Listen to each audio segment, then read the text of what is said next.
Nay, sorry. Napagastos ka pa tuloy sa pagpapa-hospital sa akin. Ano ka ba anak? Nawala na nga sa akin yung kuya mo, di ba? Ayoko namang mawala ka din sa akin. Hello po, good morning. Dok, ano po balita? Makakalabas na po ba si Scarlett bukas? Ma'am, may good news po ako. Pwede na po lumabas si Scarlett bukas. Salamat sa Diyos! Hindi na ako magiging pabayang ina. Ayoko na maulit yung nangyari sa kuya mo. Nay, ano pala nangyari kay kuya? Hindi mo pa nakakwento sa akin yun. Ha? Bata pa yung kuya mo anak nung nawala ko siya sa palengke.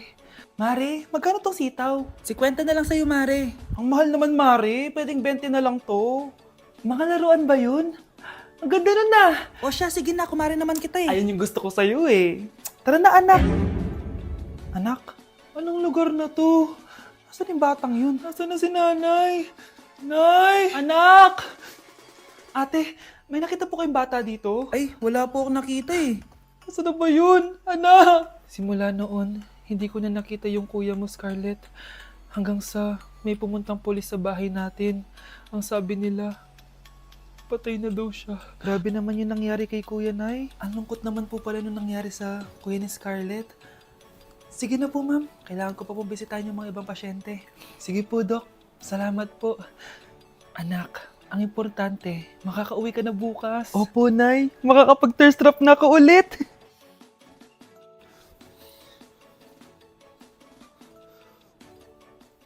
Anak, tara na, uwi na tayo. Nay, may pinapabigay pala si Doc sa'yo. Oh, ano naman kaya to?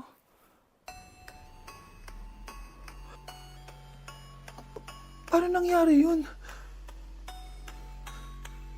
Doc, bakit ka meron neto, ha? Bakit may picture ka ng nawawala akong anak? Hindi mo ba talaga ako naaalala? Hindi. Sabihin mo sa akin, buhay pa ba ang anak ko? Umalis ka na.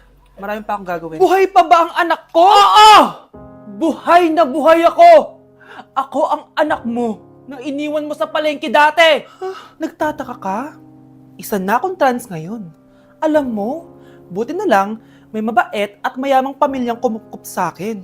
Kaya maganda yung naging buhay ko. Tingnan mo, naging doktor pa ako. Kaya salamat sa'yo at iniwan mo ko. Anak, hinanap kita. Umasa ako na babalik ka. Hindi na importante yan.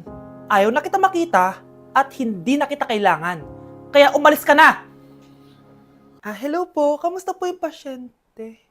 Dok, si nanay naman yung nagkasakit. Kamusta na siya? Okay naman. Sa iba ko na lang siya ipapaasikaso, ha? Anak? Anak, please! Bakit anak tawag mo sa kanya, Nay? Sure ka ba na habang buhay ka magagalit sa nanay mo? Nakita ko results niya kanina. Anytime, pwede siya mawala. Magpapahangin lang ako. Nasaan na sila? Hello, nurse? Nasaan yung pasyente dito sa room 214? Anak? Ako ba hanap mo? Nay, akala ko may masamang nangyari na sa'yo. Anak, Hindi na kita iiwan. good news! False alarm lang pala yung nakita namin results sa nanay mo. Ibig sabihin, magiging okay siya. Salamat naman. Nay, ayoko na mawala ka sa akin, ha? Yay! May ate na ako! Tay? O anak, Si nanay kasi kahapon pwede umuwi. Ano na kaya nangyari dun? busy lang yung nanay mo. O siya, may good news ako sa'yo. Malapit na tayong yumaman. Anong ibig sabihin nun, Tay? Basta, hintayin mo na lang. Opo, Tay. Mabibili mo na lahat ng gusto mo, anak. Nasaan na kaya si nanay? The subscriber cannot be Nay, reached. sumagot ka! Please try again later. Anak, may aasikasuhin lang ako para yumaman na tayo. Ikaw muna magbantay ng bahay, ha? Tay, si nanay kasi ilang araw nang hindi umuwi. Wala ka pa rin bang balita sa kanya? Scarlett, di ba sabi ko sa'yo, busy ang nanay mo? Babalik din yun, huwag ka mag-alala.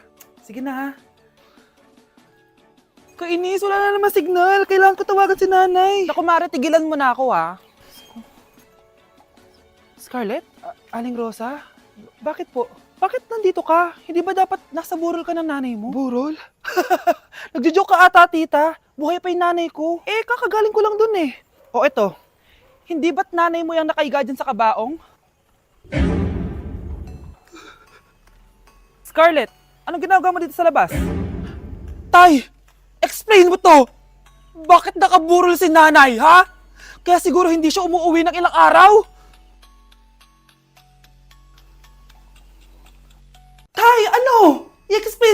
akin kung bakit nakaburo si nanay, ha? Bakit ka ba naniniwala dun, ha? Ang totoo mong nanay, busy. Di ba sinabi ko na to sa'yo? Pero tay! Wala nang pero-pero. Huwag mo akong hintayin magalit, Scarlett. Di mo magugustuhan. Hindi pwedeng hindi si nanay yung nakita ko sa cellphone.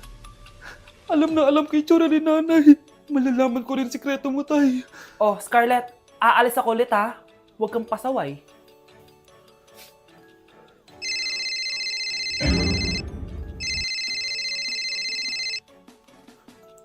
Nasa yung cellphone ko. Hello po. Pwede na po maklaim yung 10 million peso na galing sa insurance ng namatay niyo pong asawa. Insurance? Pasaway ka talaga? Pinatay mo ba si nanay, ha? Para makuha yung insurance niya? Hindi mo naiintindihan, anak. Napakahayop mo! Tatawag ako ng pulis! Itigil mo yan, anak! Nay, buhay ka? Oo, anak. Nagtago ako. Pag nagsumbo ka sa pulis, masisira lahat ng plano namin ng tatay mo. Hindi ko maintindihan. Ano nangyayari? Pinatay ko ang kakambal ng nanay mo. Para maniwala sila na siya talaga ang namatay. At makuha natin ng mga pera sa insurance. Sawang-sawa na ako sa buhay na to! Marami akong pangarap, anak! Gusto ko na gumanda yung buhay natin! Naririnig niyo ba yung mga sarili niyo, ha? Hindi ba kayo natatakot sa mga pinaggagawa niyo? Kung yayaman tayo sa maling paraan at sa paraan na magtatago ka sa pulis, Nay, itigil niyo na to, please! Please lang! Nay, kamusta na po kayo ni tatay? Eto anak, okay naman. Ikaw, kamusta ka na? Eto Nay, malapit ako matapos ng college. Sana paglabas niyo ni tatay, marami na akong ipon. Huwag kang mag-alala anak, konti panahon na lang. Magkakasama ulit tayo ng tatay mo. See you Nay, miss ko na kayo. See you soon anak.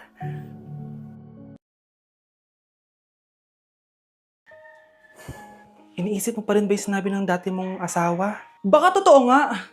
Na isa lang akong hampas lupa, na hindi nagaganda ang buhay. Ano ka ba? May anak ka na umaasa sa'yo. Tsaka, magkakatrabaho ka na, di ba? Hindi ko na alam. Sobrang bigat na. Pero salamat, Susan. Napagaan mo loob ko.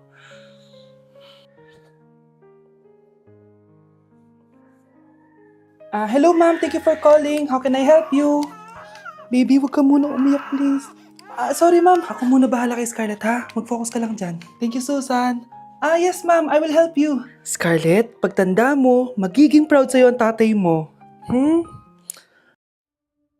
Tay, papasok na ako ng school, ha? Grabe na talaga, anak ko. Dalaga na talaga.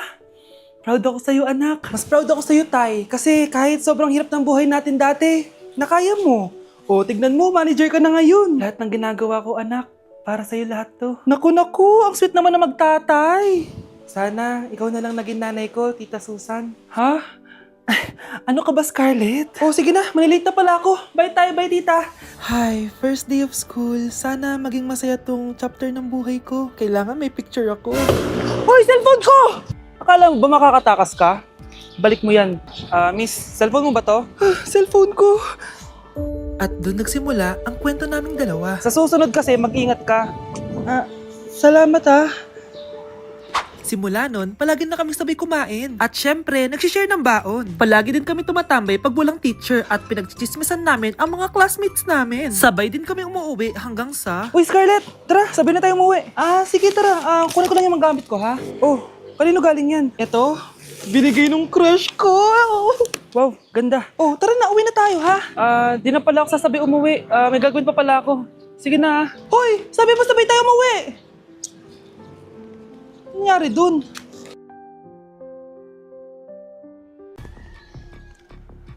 Balita ko, dyan nagtatrabaho yung dati kong asawa.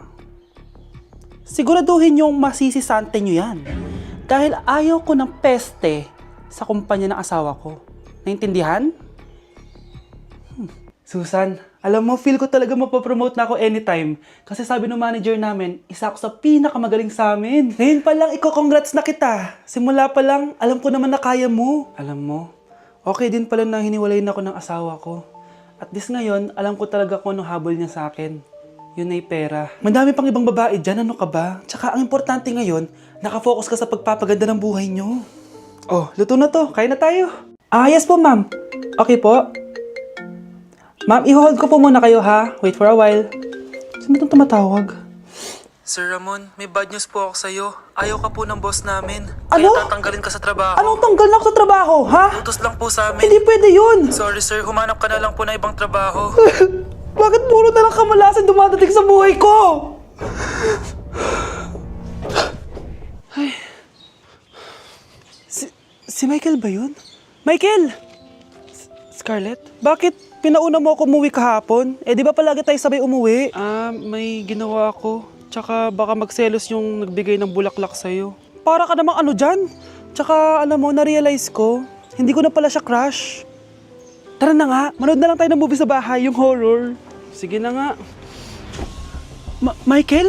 Ma? Ano ginagawa mo dito, ha? Get in the car, uuwi na tayo. Di ba sabi ko sa'yo, nababoard ako sa bahay, kaya umalis ako? Michael, siya yung nanay mo. Kilala mo nanay ko? At sino naman tong babaeng kasama mo, ha?